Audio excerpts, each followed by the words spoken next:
കാണൂ പരസ്യരഹിതമായ ഏറ്റവും പുതിയ എപ്പിസോഡുകൾ. അപ്പൊ ശരി, ഞാൻ വിളിക്കാം. ആ നീ വന്നോ? അമ്മ എന്താ പെട്ടെന്ന്? എടാ, നിനക്കൊക്കെ പേടിയുള്ള ഒരുത്തനെ ഞാൻ ഇന്ന് വഴി വെച്ച് കണ്ടായിരുന്നു. നീയൊക്കെ വെട്ടുപോത്താണ് കാട്ടുപോത്താണെന്നൊക്കെ പറയുന്ന ഒരുത്തനുണ്ടല്ലോ, ബുള്ളറ്റ് ജഗൻ. എടാ, ഞാൻ അവനെ തല്ലാതെ വെറുതെ വിട്ടതേ. അമ്മ ജഗനുമായിട്ട് ഇടഞ്ഞോ? അവനെ എന്നോട് ഇടയാനൊന്നും വന്നിട്ടില്ല. അവന്റെ പണിയിന്ന് ഞാൻ തീർത്തേനെ. അല്ല അമ്മ അവനെന്തെങ്കിലും പറഞ്ഞെങ്കിൽ നമുക്ക് കേസ് കൊടുക്കാമേ. അതിന്റെ ഒന്നും ആവശ്യമില്ല. അവൻ എന്നെ ഒന്നും പറഞ്ഞില്ലാന്ന് ഞാൻ പറഞ്ഞില്ലേ? അല്ലെങ്കിൽ തന്നെ ഇതുപോലുള്ളവന്മാർക്കെതിരെ കേസൊന്നും കൊടുക്കേണ്ട കാര്യമില്ല. ഇവനെയൊക്കെ കൈകാര്യം ചെയ്യാനേ ഞാൻ മാത്രം മതി. നീ ചാരുവിനോടൊന്ന് ചോദിച്ചു നോക്ക്, എങ്ങനെയാ ഞാൻ അവനോട് സംസാരിച്ചതെന്ന്. ഇനി ആ കാർത്തിയുമായിട്ട് എന്റെ മോളുടെ കല്യാണം കൂടി ഒന്ന് കഴിഞ്ഞോട്ടെ. അവനും അവന്റെ അച്ഛനും എന്റെ കൂടെ ഉണ്ടെങ്കിലേ ഞങ്ങൾ എല്ലാരും കൂടി ചേർന്ന് അവനെ നടു റൂട്ടിലിട്ട് വെട്ടി കൊല്ലും. 5-6 തടിമാടന്മാരെ ഒന്നിച്ചു ചെന്നാലും ഇടിച്ചു നിൽക്കുന്ന കൂട്ടത്തിലാ ജഗൻ. ഓ, ഇതാണ് കുഴപ്പം.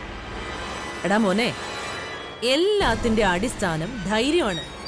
നമുക്ക് ധൈര്യം ഉണ്ടെങ്കിൽ നമുക്കൊരു 4-5 ആൾക്കാരെ ഇടിച്ചങ്ങ് ലെവലാക്കാം. അമ്മ അവനെന്തെങ്കിലും പറഞ്ഞെങ്കിൽ ഞാനവനെ വെറുതെ വിടില്ല. നേരിട്ട് പോയി തല്ലിയില്ലെങ്കിലും ആളെ വെച്ച് അവനിട്ട് 2 പൊട്ടിക്കും. എന്റെ മോനെ, കല്യാണമൊക്കെ ഫിക്സ് ചെയ്തെങ്കിലും ഞാൻ ഇതുവരെ ആ കാർത്തിയുടെ വീട്ടിലോട്ട് പോയിട്ടില്ല. പക്ഷേ ഉടനെ ഞാൻ പോകുന്നുണ്ട്. നീ ആ വീടുമായിട്ട് അകന്ന് നിൽക്കുന്നത് ശരിയല്ല. കാർത്തിയുമായിട്ട് മിണ്ടാതെയും പറയാതെയും മാറി നിൽക്കുന്നത് ശരിയല്ല മോനെ. അവരുമായിട്ട് നീ സന്ധി ചെയ്യണം. എടാ, നിങ്ങളൊക്കെ ഒന്നിച്ച് നിന്നാലുണ്ടല്ലോ, ഈ നാട്ടിൽ പിന്നെ നിങ്ങളെ ആർക്കും തൊടാൻ പറ്റില്ല. അമ്മ കാർത്തിയുടെ വീട്ടിൽ പോയിട്ട് ഇതൊക്കെ സംസാരിച്ച പോരെ? അവന്റെ അച്ഛൻ സദാനന്ദൻ മുതലാളി അമ്മയെ വകവെച്ചു തരൂ. എന്നെ വകവെച്ചില്ലെങ്കിലേ അവനെ ഞാൻ വലിച്ചു കീറും. ആരെ? സദാനന്ദൻ മുതലാളിയോ? ഏത് മുതലാളി ആയാലും എനിക്കൊരു പ്രശ്നവും ഇല്ല. എന്നോട് മാന്യത കാണിച്ചില്ലെങ്കിലേ ഞാൻ അവന്റെയൊക്കെ വീടടക്കം വിളിച്ചിട്ടേ ഇങ്ങോട്ട് വരത്തുള്ളൂ. എന്റെ മോളുടെ പിന്നാലെയാ അവൻ നടന്നത്. വേണ്ട വേണ്ട എന്ന് പറഞ്ഞിട്ടും അവളെ വേണം വേണമെന്ന് പറഞ്ഞത് അവനാ. അങ്ങനെയുള്ളപ്പോഴേ അവനും അവന്റെ അച്ഛനും അമ്മയും ഒക്കെ എന്റെയും എന്റെ മോളുടെയും മുമ്പിൽ താഴ്ന്നു തന്നെ നിക്കണം. നമ്മള് ഭാര്യ വീട്ടുകാരല്ലേ അമ്മേ? ഭാര്യ വീട്ടുകാരെ ഭർത്താവിന്റെ വീട്ടുകാരുടെ മുമ്പില് ഓച്ചാനിച്ച് നിൽക്കുന്ന കാലമൊക്കെ പോയടാ. ഇപ്പോഴേ തിരിച്ചാ സംഭവിച്ചോണ്ടിരിക്കുന്നെ. വിവാഹം കഴിഞ്ഞ പെണ്ണ് വീട്ടുകാർക്കാ ഇപ്പൊ അധികാരം കൂടുതല്. അമ്മേ, 2 പേരും സമാസമായി പോണം. എന്റെ മക്കൾ അങ്ങനെ ഇപ്പൊ സമാസമമായിട്ടൊന്നും പോകുന്നില്ല. അവരെ അനുസരിച്ച് അവർക്കൊപ്പം കഴിയാൻ മനസ്സുള്ളവര് മാത്രം എന്റെ മക്കളെ കെട്ടിയാ മതി. അവനൊക്കെ ഒരുപാട് സമ്പത്ത് കാണും. പക്ഷെ നിന്റെ പെങ്ങളെ പോലെ ഭംഗിയുള്ളൊരു പെങ്കൊച്ചിനെ അവനൊക്കെ ഓടി നടന്നാ കിട്ടൂടാ. അമ്മ ഇനി എന്തൊക്കെ പറഞ്ഞാലും ഈ ബന്ധം മാത്രം എനിക്ക് ഇഷ്ടമല്ല. പക്ഷേ എനിക്കും എന്റെ മോൾക്കും ഭയങ്കര ഇഷ്ടവാ. അതിന്റെ ഒന്നാമത്തെ കാരണമേ ആ ഭാഗ്യലക്ഷ്മി അവളുടെ മക്കളുവാ. അവരെ വെറുക്കുന്നവരെ ഞങ്ങൾ അടുത്ത് നിർത്തുവടാ. എന്നിട്ട് ഈ ജഗനെ അവളുമാരെയൊക്കെ ഞങ്ങൾ ഒന്നിച്ച് നിന്ന് പൂട്ടും. കൂട്ടാനായിട്ട് അവരൊക്കെ നിന്നാ കൊള്ളാം. എന്താടാ പറഞ്ഞ്? ഏയ് ഒന്നുമില്ല അമ്മേ.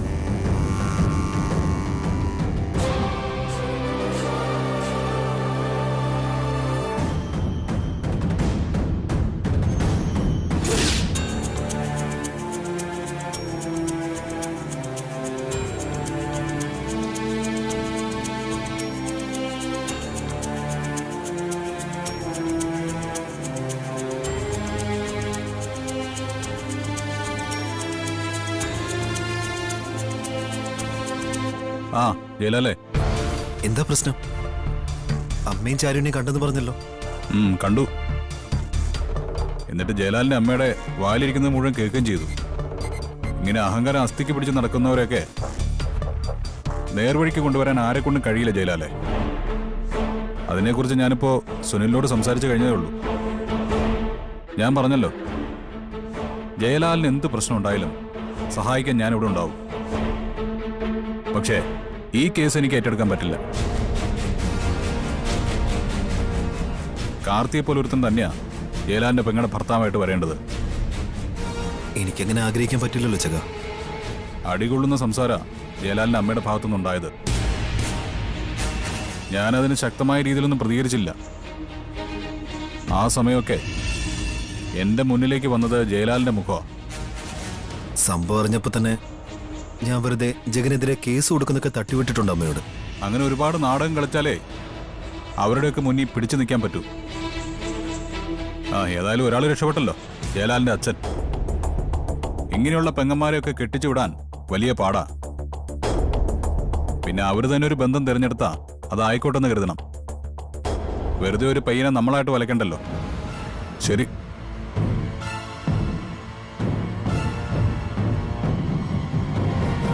ജയലാലണ്ണനാണോ വിളിച്ചത്? അതെ. ജയലാൽ വന്നപ്പോ അമ്മയും പെങ്ങളും ഒടിപ്പും തൊങ്ങലും ഒക്കെ വെച്ച് കാര്യങ്ങൾ പറഞ്ഞ് കേൾപ്പിച്ചിട്ടുണ്ട്. ഉള്ളത് പറയാലോ അണ്ണാ, അന്ന് അവര് തലയിൽ മണ്ണെണ്ണ ഒഴിച്ച് കത്തിക്കാൻ പോയില്ലേ? അന്ന് കത്തി തീരട്ടെ എന്ന് കരുതിയിരുന്നെങ്കിലുണ്ടല്ലോ കുറെ പേര് രക്ഷപ്പെട്ടേനെ. ഇപ്പൊ ദീപ ചേച്ചിയും ജയലാലണ്ണനും ഇങ്ങനെ കിടന്ന് നാടകം കളിക്കേണ്ട കാര്യമുണ്ടോ? അമ്മമാർ എങ്ങനെ കത്തി തീരണമെന്ന് ഏതെങ്കിലും മക്കൾ ആഗ്രഹിക്കൂടാ. അതിൽ ജയലാലിനെ കുറ്റം പറയാൻ പറ്റില്ല. ഇവര് ജയിലിൽ കിടന്നപ്പോഴേ ഇവര് ആരും കൈകാര്യം ചെയ്യില്ല അണ്ണാ. അവര് മറ്റുള്ളവരെ കൈകാര്യം ചെയ്ത് കാണും. അങ്ങനെ വരാനേ വഴിയുള്ളൂ. ഏതായാലും ജയലാലണ്ണന്റെ അച്ഛനെ കണ്ടു കഴിഞ്ഞാൽ ഒന്ന് തൊഴാമായിരുന്നു. ഇത്രയും കാലം അവരുടെ മുമ്പിൽ പിടിച്ചിരുന്നേനെ അങ്ങേരെ സ്തുതിക്കണ്ടേ അണ്ണാ? നീ അങ്ങേരെ കണ്ടിട്ടുണ്ടല്ലോ. അങ്ങേര് കവളത്ത് തീർത്തൊരെണ്ണം പൊട്ടിച്ചു കൊടുത്തിരുന്നെങ്കിൽ ഒരുപക്ഷെ അവര് നന്നായനെ. പിന്നെ മക്കളുടെ മുമ്പിൽ വെച്ച് അമ്മമാരെ തല്ലുന്നത് ശരിയല്ലെന്ന് വിശ്വസിക്കുന്ന ആണുങ്ങള് അങ്ങനൊന്നും ചെയ്യില്ല. ഏതായാലും അക്കാര്യത്തെ അണ്ണൻ രക്ഷപ്പെട്ടു കേട്ടോ. അണ്ണന്റെ അമ്മായിയമ്മ തന്റെ ഇടമുള്ള കൂട്ടത്തിലാണെങ്കിലും നല്ലതിന് വേണ്ടിയല്ലേ ആ തന്റെ ഇടം കാണിക്കൂ. എന്താ എന്റെ അമ്മായിമ്മയോ? പിന്നെ ദിയേച്ചിയുടെ അമ്മ അണ്ണന്റെ അമ്മായിയമ്മ അല്ല പിന്നെ ആരാ? വേറെ ആരുടെങ്കിലും അമ്മായിയമ്മയാണോ?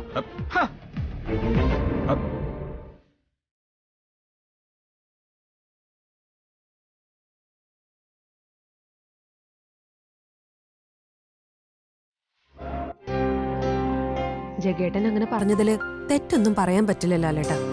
അത്രയ്ക്ക് മോശമായിട്ടാ ചാരു അമ്മയും എല്ലാവരോടും സംസാരിക്കുന്നതും പെരുമാറുന്നതും. രണ്ടാളുടെ സ്വഭാവം അറിയില്ലേ ദിയെ? ജഗനെ നടു റോഡിലിട്ട് തല്ലുമെന്നൊക്കെ അമ്മ പറഞ്ഞപ്പോ എനിക്ക് ചിരിയാ വന്നത്. എഴുന്നേറ്റ് നടക്കാൻ പറ്റാത്ത ചില കിളവന്മാര് ആൾക്കൂട്ടത്തിനിടയിൽ നിൽക്കുമ്പോ അതുപോലൊക്കെ പറയുന്ന കേട്ടുണ്ട്. ഞാനായിരുന്നെങ്കിൽ അവനെ അടിച്ച് പറ്റിച്ചേനെന്നൊക്കെ. ഒന്ന് ഊതിയ തെറിച്ചു പോവും. ആൾക്കാരെ കാണുമ്പോ വെറുതെ തട്ടിവിടുന്നതാ.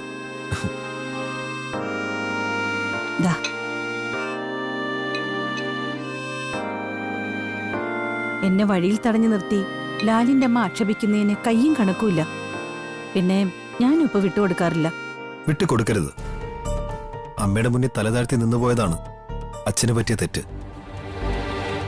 അമ്മ അല്ലെങ്കിലും കുറച്ച് ബോൾഡല്ലേ, അങ്ങനെ തന്നെ നിന്നാ മതി. ദീപയുമായിട്ട് ബന്ധം പിരിയണമെന്നൊക്കെയാ ലാലിന്റെ അമ്മ പറയുന്നേ.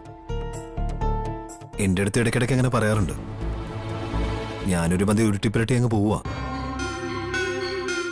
എന്റെ അച്ഛനും ആ കാർത്തിയാണെന്ന് തോന്നുന്നു പിന്നിൽ നിന്ന് കളിക്കുന്നത്. അമ്മ വാശി പിടിച്ച വക്കീലിന് മുന്നിലേക്ക് പോവേണ്ടി വരും. പിന്നെ ഡിവോഴ്സ് എന്നൊക്കെ പറയുന്നത് വേർപിരിയാൻ ആഗ്രഹിക്കുന്ന ആണും പെണ്ണും ഉള്ളതാ. അല്ലാത്തവർക്ക് അതൊന്നും ഒരു പ്രശ്നമല്ല. മനസ്സുകൾ തമ്മിൽ പിരിയാൻ ഉദ്ദേശിച്ചിട്ടില്ലെങ്കിൽ പിന്നെ ഒരു കോടതിക്കും ഭാര്യ ഭർത്താക്കന്മാരെ രണ്ടാക്കാൻ പറ്റില്ല. എന്നുവെച്ചാ ഡിവോഴ്സ് ആയാലും ഒന്നിച്ചു പോകാന്നാണോ പറയുന്നത്? അങ്ങനൊരു ചിന്ത ഇല്ലാതില്ല. ഇപ്പൊ എന്റെ പ്രാർത്ഥന അത്രയും നിങ്ങൾക്ക് വേണ്ടിയാ. അതുപോലെ തന്നെ എല്ലാവരും നല്ല കുട്ടിയാണെന്ന് പറയുമെങ്കിലും ഹരിതയ്ക്ക് മനസ്സിനകത്ത് ദുഷ്ടചിന്തയൊന്നും തോന്നരുതേന്ന് ദൈവത്തിനോട് പറയുന്നുണ്ട്. അതിന്റെ ആവശ്യമില്ലമ്മേ. ഹരിതയുടെ കാര്യത്തെ ഗ്യാരണ്ടി തന്നിരിക്കുന്നത് എന്റെ അച്ഛനാ. എന്നാലും എന്റെ ദീപയുടെ ജീവിതം തകരുന്ന ഒരു കളിക്കും അച്ഛൻ കൂട്ടുനിൽക്കില്ല. അച്ഛൻ പിന്നെ വിളിച്ചിരുന്നോ? എന്നും വിളിക്കുന്നുണ്ട്. ഇപ്പൊ ഗുരുവായൂരുണ്ടെന്നാ പറഞ്ഞത്. ഈ ജീവിതമായിരിക്കും അച്ഛന് സുഖം അല്ലേ? പിന്നെ അല്ലാതെ. ഗുരുവായൂർ പോയി കഴിഞ്ഞാൽ അച്ഛൻ ആഗ്രഹിക്കുന്ന എല്ലാ കാര്യങ്ങളും നടക്കും. ഗുരുവായൂരപ്പന്റെ വലിയ ഭക്തനാ. അവിടുന്ന് അന്നദാനവും കഴിച്ച് പ്രോഗ്രാമൊക്കെ കണ്ട് അച്ഛൻ മനസമാധാനത്തോടെ കഴിയുകയായിരിക്കും ഇപ്പോ. എന്നുവെച്ച് ഇനി നിങ്ങൾക്ക് എന്തെങ്കിലും ഒന്നിച്ച് താമസിക്കാൻ കഴിയുവാണെങ്കിൽ അച്ഛനെ കൂടെ കൊണ്ടുവന്ന് നിർത്തണം കേട്ടോ. അത് ശരിയാ. അങ്ങനെ ഒരു ദിവസം വന്നാ അച്ഛൻ ഓടി വരും. ഞാനും ഹരിയേട്ടനും ദീപയും പൂജയടുത്തിയൊക്കെ ഒന്നിച്ച് താമസിക്കണമെന്നും ഞങ്ങൾക്കൊപ്പം കഴിയണമെന്നും അച്ഛന് ഒരുപാട് ആഗ്രഹമുണ്ട്. ഒരുപക്ഷെ അതിനുവേണ്ടി കൂടിയായിരിക്കും അച്ഛനെ തീർത്ഥയാത്ര നടത്തുന്നത്. എന്റെ ജീവിതത്തിൽ ദൈവങ്ങൾക്കൊപ്പമാണ് എന്റെ അച്ഛന്റെ സ്ഥാനം. ഇതുപോലെ നല്ലൊരച്ഛനെ ലോകത്ത് ഒരു മക്കൾക്കും കിട്ടിയിട്ടുണ്ടാവില്ല. പക്ഷേ അതൊരാൾ മാത്രം അറിയാതെ പോയി, എന്റെ അമ്മ. പിന്നെ ഒരു പരിധിവരെ എന്റെ പെങ്ങന്മാരും. അമ്മ പൂർണ്ണമായിട്ടും വേണ്ട, ഇത്തിരി ഒന്ന് അഡ്ജസ്റ്റ് ചെയ്താൽ മതിയായിരുന്നു. എങ്കിൽ എന്റെ വീട് സ്വർഗമായെന്നെ. ഇനി പറഞ്ഞിട്ട് കാര്യമില്ല. പോവുകയാണോ? ഇടയ്ക്ക് വരാം. മോനെ, അച്ഛന്റെ കാര്യം പറഞ്ഞത് വിഷമായല്ലേ? അതെ, അച്ഛനിപ്പോ ഒരു വേദനയെ ഉള്ളിക്കിടക്കുക.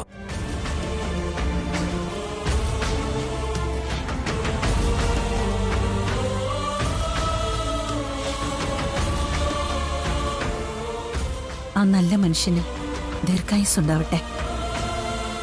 അദ്ദേഹം ആഗ്രഹിക്കുന്ന പോലെ തന്നെ 2 ആൺമക്കൾക്കൊപ്പം അദ്ദേഹത്തിന് ഒരുപാട് കാലം ജീവിക്കാൻ കഴിയട്ടെ.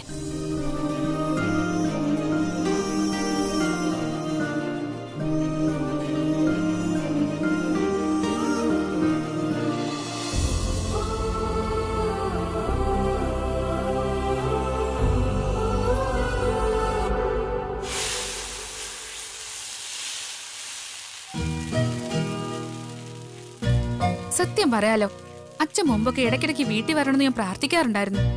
അച്ഛൻ ഉണ്ടാക്കുന്ന രുചിയുള്ള കറികൾ കഴിക്കാൻ. അത് കഴിച്ചല്ലേ കുറെ എണ്ണം എന്റെ കുടുംബത്തെ താടിച്ച് കൊഴുത്തത്. മിലിറ്ററിയിലെ കുക്കായിരുന്നല്ലോ ഞാന്. അതോടെ ഒരുത്തി അടുക്കളയിലേക്ക് കേറാതായി. പിന്നെ പണിയൊന്നുമില്ല. അതുകൊണ്ടാ മരുമക്കളെ അവള് കടിച്ച് കീറിയത്. ഇപ്പോഴെങ്ങാനും അവരിങ്ങോട്ട് വന്നാ നമ്മളെയും കടിച്ചു കീറുന്ന കാര്യം ഉറപ്പാ. പിന്നെ കടിച്ചു കീറും. അവൾ ഒരുമ്പെട്ടിറങ്ങിയാലേ എന്താ എന്റെ കൈ വെറുതെ ഇരിക്കുവോ? എന്തൊക്കെ പറഞ്ഞാലും അച്ഛന്റെ ആദ്യ ഭാര്യ കാണുമ്പോഴേ മുട്ട് വരയ്ക്കാൻ തുടങ്ങും. അപ്പൊ ഞാൻ പറഞ്ഞു ഒന്നും മോക്ക് മനസ്സിലായില്ലേ? ഇവിടെ ഇതിനു മുമ്പ് ഞാൻ വന്നിട്ടുള്ളപ്പോഴൊക്കെ അവളെ കണ്ടിട്ടാ ഞാൻ തിരിച്ചു വീട്ടിലേക്ക് വന്നിട്ടുള്ളത്. എന്നിട്ട് എന്റെ തല പൊട്ടിയിട്ടില്ല, കരണത്തവിടെ കൈപ്പാട് വീണിട്ടുമില്ല. കൈ പൊക്കിയപ്പോഴൊക്കെ ഒരു പട്ടാളക്കാരന്റെ കൈയുടെ കരുത്ത് അവൾ അറിഞ്ഞിട്ടുണ്ട്. അച്ഛന്റെ ഈ ധൈര്യമൊക്കെ എവിടെ കൊണ്ട് വെച്ചേക്കുമായിരുന്നു? അല്ല, ഇതൊക്കെ നേരത്തെ പുറത്തെടുത്തിരുന്നെങ്കിലേ അച്ഛന്റെ ആൺമക്കളും അവരുടെ ഭാര്യമാരും ഒക്കെ രക്ഷപ്പെട്ടു പോയനെ. വെറുതെ ഒരു കുടുംബകലഹം ഉണ്ടാകുന്ന കരുതിയാ അച്ഛൻ ഒതുങ്ങി പോയത്. അവസാനം ഉള്ള പേടിയും കൂടി ഇല്ലാതായി. അല്ലെങ്കിൽ അവള് തന്നെ അത് ഇല്ലാതാക്കി. മോളെ, അത്രയ്ക്ക് പാവമായിരുന്നു ഈ പറയുന്ന ദീപമോള്. അതിനെ ഇട്ട് കഷ്ടപ്പെടുത്തുകയും പിന്നെ അതിനോടൊപ്പം ജയം വീട് വിട്ട് പോവുകയും ചെയ്തപ്പോ എവിടുന്നോ എനിക്ക് കുറച്ച് തന്റെ ഇടം കിട്ടി. പിന്നെ അവിടെ നിൽക്കുന്നത് ബുദ്ധിയല്ല എന്ന് തോന്നിയപ്പോ ഞാൻ ഇറങ്ങി പോരുകയും ചെയ്തു. ഇപ്പൊ ഇങ്ങോട്ട് ജയേട്ടന്റെ അമ്മ വന്നെന്നിരിക്കട്ടെ, അച്ഛൻ എന്ത് ചെയ്യും? മോടെ കയ്യിലിരിക്കുന്ന ഈ കറുക്കത്തിയില്ലേ, അതുമായിട്ട് ഞാൻ അങ്ങോട്ടൊന്ന് ചെല്ലും. എന്നിട്ട് എന്നിട്ട് ആ കറുക്കത്തി പിടിച്ചു വാങ്ങി ജയേട്ടന്റെ അമ്മ അച്ഛനെ കുത്തും. ഒന്ന് ചുമ്മാതിരി എന്റെ മോളെ. അങ്ങനെ അത് അവിടെ കൈ കൊടുത്തിട്ട് കുത്തുമേടിക്കുന്ന പഴയ അച്ഛനല്ല ഞാനെന്ന് പറഞ്ഞു കഴിഞ്ഞു. ഇനി എനിക്ക് ഒരുത്തിയും പേടിയില്ല. അടിമപ്പണിയൊക്കെ അവസാനിപ്പിച്ചു. അതവക്കും മനസ്സിലായിട്ടുണ്ട്. ദോശയുടെ മണമടിച്ചപ്പോ കൊതി വരുന്നുണ്ടോ കഴിക്കാൻ? പേരെടുത്ത് കുക്കല്ലേ, പിന്നെ കൊതി വരാതിരിക്കോ?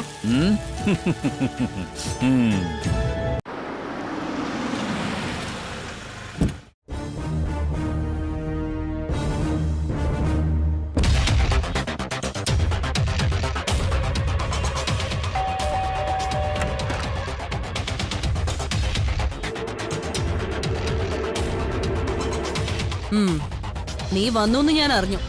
അതുകൊണ്ടാ ഞാൻ ഇങ്ങോട്ട് വന്നത്.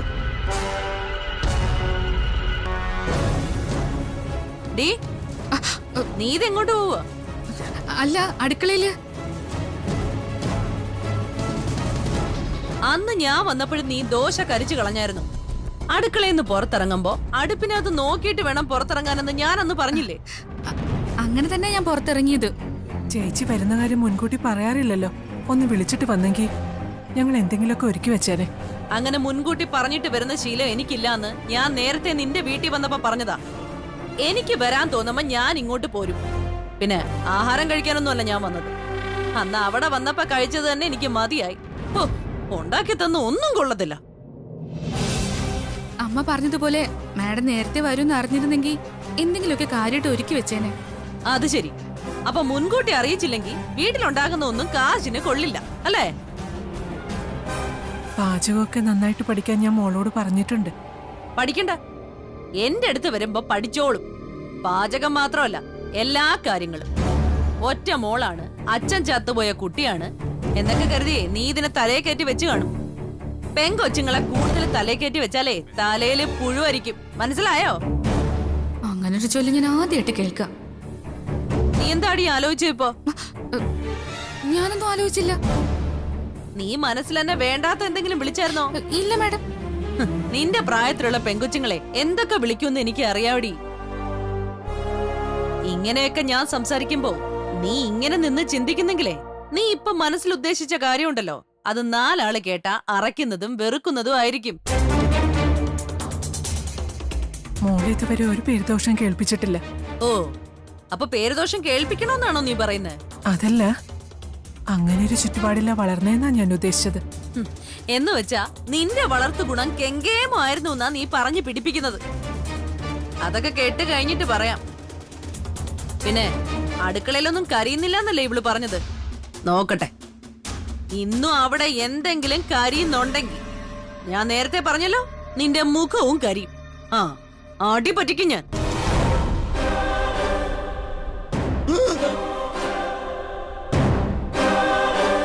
ദേ, കള്ളം പറയുന്നത് എനിക്ക് ഇഷ്ടമല്ല, കേട്ടല്ലോ?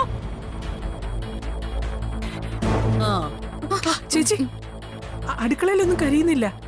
ഞാൻ നോക്കിയതാ, അവിടെ ഒന്നും കരിയുന്നില്ലെന്നേ. കരിഞ്ഞെങ്കിൽ മണം വരുമല്ലോ. അല്ല, ഞാൻ അടുക്കളയിലേക്ക് പോകുന്നതിന് നിങ്ങൾ എന്തിനാ ഇങ്ങനെ കിടന്ന് പിടയ്ക്കുന്നേ? ഞങ്ങൾക്കൊരു പേടിയില്ല മാഡം. എന്തോ കുഴപ്പം ഒപ്പിച്ചിട്ടുണ്ടല്ലോ. പോ.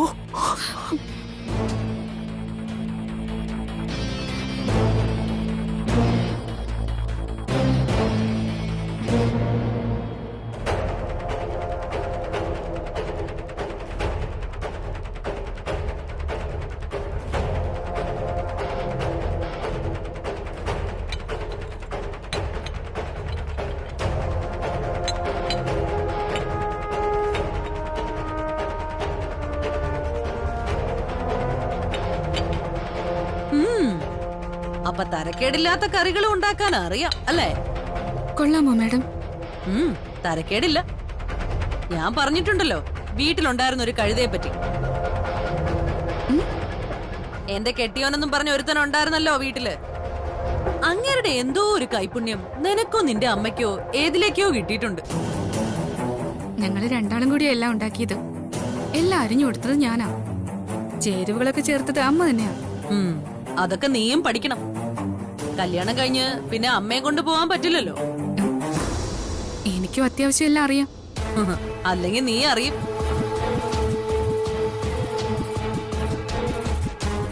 ഇന്നേതായാലും സത്യം പറഞ്ഞതിൽ എനിക്ക് സന്തോഷമുണ്ട്. സ്റ്റൗ എല്ലാം ഓഫ് ചെയ്തിട്ടുണ്ട്. പിന്നെ ഒരു കോളിംഗ് ബെല്ല് കേട്ട് കഴിഞ്ഞാ ഓടിപ്പിടിച്ച് ഉമ്മറത്തേക്കങ്ങ് പോയി കളയരുത്. അടുക്കളയില് ശ്രദ്ധിക്കണം.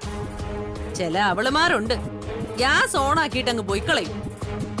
വീടിന് ശാപമായ മരുമക്കളാണെങ്കിൽ കുഴപ്പമില്ല, തിരിച്ചു വന്ന് കത്തിച്ചാലേ അവളുമാരങ്ങ് കത്തി പൊയ്ക്കോളുമല്ലോ. എന്നാ വീട്ടിന് ആവശ്യമുള്ളവരാണെങ്കിൽ അതൊക്കെ പ്രശ്നമാ. മനസ്സിലായോ നിനക്ക്? മനസ്സിലായി. നാശം പിടിച്ചോള് എന്നെ കാണുവോ എന്തോ. അങ്ങനെയാണെങ്കിൽ ഇവിടെ ഗ്യാസ് ഓണാക്കേണ്ടി വരും. എന്താ എന്താ നീ പറഞ്ഞേ? ഞാനൊന്നും പറഞ്ഞില്ല. നിനക്ക് മനസ്സിലായോ ഞാൻ പറഞ്ഞത്? എന്താ മാഡം? ഈ പ്രായം കഴിഞ്ഞാ ഞാനും വന്നത്. മനസ്സിലായില്ലേ? ഇവർക്ക് ശരിക്കും വട്ടുണ്ട്. ഇവക്ക് മുഴുത്ത വട്ട.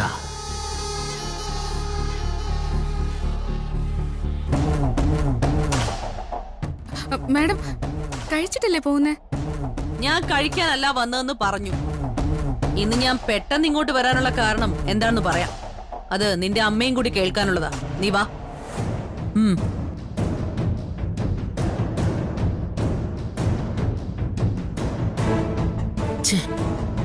ഇവൾ ആർക്കും ഒരു സ്വസ്ഥത കൊടുക്കത്തില്ലല്ലോ ഭഗവാനെ.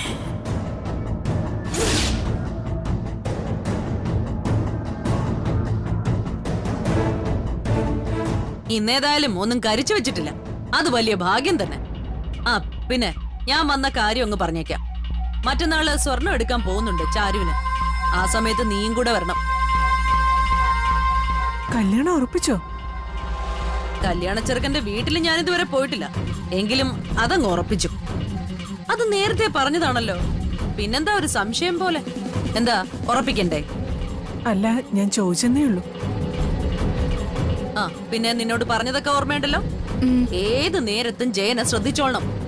ഇപ്പൊ തന്നെ അവന് നിന്നോട് ഇഷ്ടമുണ്ടെന്ന് പറഞ്ഞതുകൊണ്ടാ ഞാൻ അത്രയ്ക്ക് ബലം പിടിക്കാത്തത്. ജെയിൻ സാറിന് എന്നെ ഭയങ്കര ഇഷ്ടാ. അതെനിക്ക് മനസ്സിലായിട്ടുണ്ട്. ഓരോ ദിവസം കഴിയും തോറും ആ ഇഷ്ടം കൂടി കൂടി വരണം.